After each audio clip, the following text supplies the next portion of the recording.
Tansen itute maktiar wheatly nisagasun opasqueak utjanina. Tawau, welcome to APTN National News. A Quebec judge has ruled a Montreal man who left Alice Peak's body on a couch covered with a blanket for 6 months will serve no jail time. Judge Pierre Lebel sentenced Francesco Sensalona to 10 months, 5 months of it house arrest, and 100 hours of community service. Nicodemo, the brother, was given a suspended sentence for jail time already served. Both brothers will do community service hours and be on probation for 2 and 3 years. In May 2025, Francesco and Nicodemo pleaded guilty to committing an indignity to Kia Peak's corpse, a 41-year-old from Nunavik in northern Quebec. Francesco is the former partner of the victim. The autopsy was unable to determine cause of death due to the degradation of the body, but the brothers are not believed to be responsible. Both brothers' mental health was taken into account with the sentence. It was an emotional conclusion for the family as a long process came to an end. Despite that, a family spokesperson said the family is not satisfied with the sentence. And the fact that basically what was said is that it's acceptable to commit violence to a vulnerable woman, to desecrate her body for months, and to get away with it, basically. I think they're feeling relief that this process is over. It's been an extremely drawn-out process, and Alice's family have been the ones carrying this on their back the whole several years, flying in for hearings to be postponed, only to fly in again. So I think they're just feeling relief that this is over. A trial began Tuesday in Winnipeg for a First Nation man who allegedly killed 5 people over 2 years ago. 7 men and 5 women will make up the jury that will decide whether or not Jamie Felix is guilty of second-degree murder for fatally shooting 5 people in a Winnipeg home on November 26, 2023. According to the Crown, Felix had been on a days-long crack cocaine binge in the house where a shooting occurred. Felix had left, and when he returned, he allegedly shot the 5 people inside. Among the victims were sisters Crystal and Shannon Beardy of Lake St. Martin, as well as Malik Lesari Lesical and Dylan Lavely. The 5th, Sean Marco, died in hospital in late 2025. Felix sat alone in the prisoner's box on the right side. The jury sat to the left. First on the stand Tuesday was Winnipeg Police Service Constable Chad Swinarchuk, who testified Felix fired off 9 shots total. Swinarchuk told the court when he entered the home he could smell blood. Court also heard the initial call to police said that people had been stabbed, but when police arrived on the scene, they quickly saw it involved gunshots. Next to take the stand was Constable Scott Blanco. Blanco testified when he arrived he believed 2 had been deceased on the scene and a woman appeared to still be alive but had a gunshot wound to her forehead. Blanco also testified the 3 other victims were taken to the Health Sciences Center, where 2 later died. Blanco said he rode in the ambulance with 1 victim, Sean Marco, who had told Blanco he believed the shooter to be Jamie Houle, to which defense asked him to clarify the name and if he had asked the victim how to spell it, to which Blanco said no. The third to take the stand was Patrol Sergeant Lindsay McLaughlin with the Identification Unit. She testified she was one of the officers who identified those that were shot in the house. McLaughlin also went over photos from the scene and described each photo in detail to the jury, who all had a copy in their own lap. Felix has pleaded not guilty. The trial will continue for the next month with testimony expected from more Winnipeg police officers, first responders, a pathologist, and some members of Felix's family. Tier Wheatley, APTN National News, Winnipeg. The mother of a middle school student in Steinbach, Manitoba, is speaking out about bullying. She says her son was beaten up and subjected to racist insults by his 11-year-old classmates. Well, they called me at work around 3 and they said that Theo had been in an altercation with a couple boys and both were fists were flying and Theo had a fat lip. So I instantly started crying. Melissa Johnson says her 11-year-old son Theo sustained a concussion after 2 other boys attacked him during lunch break last week. Johnson says this isn't the first bullying incident either. She says classmates have been mocking Theo's Indigenous heritage and his weight, and she claims the school isn't doing enough to protect him. Now, Indigenous advocacy group Minnow Udewin wants an investigation into how the school division is handling the incident. Well, bullying is bad enough by itself. This is an escalation of that. This was an attack. This was an assault. We need to know that Theo's going to be safe going to school. A statement from the Hanover School Division says, in part, the incident was deeply upsetting for the student, family, and broader community. The division says every student deserves to feel safe, respected, and supported, and that officials are investigating the incident. Meantime, RCMP confirmed they spoke with Theo's family, but can't lay charges because the two accused boys are under the age of 12. And joining us from Minneapolis, Minnesota is reporter Savannah Craig. She's been speaking with Native American activists at the front lines of resistance against immigration and custom enforcement agents, better known as ICE. Savannah, tell us what you have seen today. I'm here in the south side of Minneapolis, an area which some call the Native Corridor. Just behind me is Powwow Grounds. It's a local Indigenous-owned coffee shop, which has become a hub for organizers, specifically ones that patrol looking for ICE agents in the area. We just went on a patrol today where we could see how people conduct their patrols, how they run a group chat, how they run license plates of cars they suspect to be ICE agents. You'll see more of that tonight on APTN National News. Savannah Craig, Minneapolis, Minnesota. Kinanaskamitin, Savannah. And we take you to Prince Albert to hear about safety concerns in Saskatchewan hospitals. That story when we come back. Cheskwa.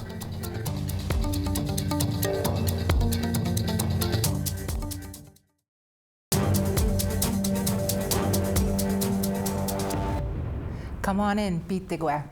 In the capital of the Northwest Territories, there is growing concern around increasing crime and the lack of public safety. And residents share their frustrations, fears, and lived experiences at a town hall this week. Here's Charlotte Moore Jacobs with that story. What you are seeing here is none of Dene values. This is addiction. Nolene Villebrun wants a conversation rooted in community, accountability, and culturally responsive solutions. She, along with roughly 70 others, are attending a town hall on crime and safety in Yellowknife. Full-fledged addiction because of our system not being strong, the rules not being strong enough. I have family members who are addicted, who steal from us. So we're not immune to this addiction and the behaviors of theft to feed that addiction. Town hall organizers, Yellowknife MLAs Robert Hawkins and Kieran Tetstart say it isn't a matter of whether the RCMP are doing their job. Rather, it is a question of what job the public would like them to be doing. They're essentially almost a full RCMP member. They can get out sooner. They are cost effective. They know the community. They know the people. And they have a different way of dealing with folks than someone who's just moved up here to the Northwest Territories for a 2 or 3 year stint. For some, they question the effectiveness and potential consequences of added law enforcement and want to focus tonight's conversation on how trauma is showing up in public spaces. Sylvia Lefebvre shares openly about past addiction and homelessness, but maintains the scene on the street as unrecognizable. But we were ashamed of being addicted. We drank in the alleys, you know, and these people have free reign now. Why are people smoking crack in the parkade? Why are people watching this stuff in the open? Why are they allowed to do this? Because nothing is done to them. Lefebvre turns the attention to private security presence in Yellowknife and says she fears for the safety of Indigenous people who have been targets of numerous documented incidents of racism and violence in recent months. What is going on with these security companies? 80–90% of them are not from this country. They are getting their permanent residence papers. They don't treat people like that in their country. How about giving them a course about how our people live? Lou Rankin, who works in the very building where the town hall is being held, offers practical measures for harm reduction to help the most vulnerable. One of the things that I find that these marginalized folks are looking for is warmth, right? Could we possibly look at as a resource or some mobile warming stations? They're looking for washrooms. Range Lake MLA Kieran Tetstart told residents their voices would be carried into the Legislative Assembly. Taken your stories and we've turned it into action, whether it's bringing those stories to the Legislative Assembly, bringing them to standing committees, moving motions, or even changing budgets to bring those resources in. That's what's possible tonight. The town hall comes at a time when legislation is being discussed at the Legislative Assembly, aimed to give communities and police more tools to combat crime and drug activity. This includes the Trespass Act, Civil Forfeitures Act, and Safer Communities and Neighborhoods Act. All pieces of legislation the GNWT says will assist in disrupting criminal activity by shutting down properties involved in drug trade and hit criminal operations financially. Charlotte Mort-Jacobs, APTN National News, Yellowknife. After a number of incidents involving Indigenous patients and security guards in Saskatchewan hospitals, the Prince Albert Grand Council held a town hall discussion on keeping their constituents safe in healthcare facilities. Video journalist Rachel May was in Prince Albert for the meeting. It's about the safe community, safer communities. So I'm very, very happy with the outcome of the meeting. Grand Chief Brian Hardlott said that despite high tensions between security and Indigenous people, everyone came to the table to talk about safety. On February 13th, chiefs, the Saskatchewan Health Authority, police, fire, security, and community members met in Prince Albert behind closed doors at the PAGC Urban Services Centre to share concerns and discuss a better path forward to prevent harm to Indigenous patients. The meeting follows two high-profile incidents. A 2025 video showing a man removed from Prince Albert's Victoria Hospital and later found face down in a snowbank, and the death of cancer patient Trevor Dubois after an altercation at Royal University Hospital in Saskatoon. Hardlott says a key message from the discussion was the need for greater understanding. Cross-cultural training was a big discussion and a recommendation from the speakers, but it was also a good opportunity to hear from the security companies. PAGC Vice Chief Joseph Tisani said substance abuse remains a concern, but believes a strong solution is possible if security organizations, not just those at the hospitals, work together to develop tools to address these unique challenges. We know about the challenges that are out there, and we kindly ask, the security companies to respect our people, our Indigenous women and men that are out there that are struggling with addictions. There's no need for violence, and the de-escalation tactics are more important than any violence that is out there. He added that experiencing Indigenous culture is essential. So just that the training and inclusion and understanding why we're here is so important, not just a 1-2 day Indigenous. Come to the communities, understand the challenges, go to Montreal Lake for the fish derby, right? Go to Stanley Mission Poker Rally and eat some neck bones. Talk to the elders and understand what our community is about. Richard Dagenet oversees support services for the Saskatchewan Health Authority. We're committed to being accountable. We're committed to being transparent. We're not trying to hide behind anything. He says no one should feel unsafe entering a healthcare environment, regardless of why they are seeking care. I mean, from the Protective Services point of view, we're really committed to making sure that everyone feels safe receiving care in any of our facilities. And that should not depend on your background or your culture or your heritage. And we are continuing to try to improve to make sure that everyone does feel safe. Further meetings are expected in the coming weeks to finalize a plan to ensure no one is afraid of security in hospitals or health clinics. Rachel May, APTN National News, Prince Albert. We now want to tell you about this week's web poll question. Over on our website, we ask, would you be concerned for your safety if you won a large amount of money in the lottery? Your options are yes, no, and unsure. You could go to our website, aptnnews.ca/poll to cast your ballot. And we talk Indigenous tourism as industry professionals travel to Edmonton this week. Find out more after the break. Cheskwa.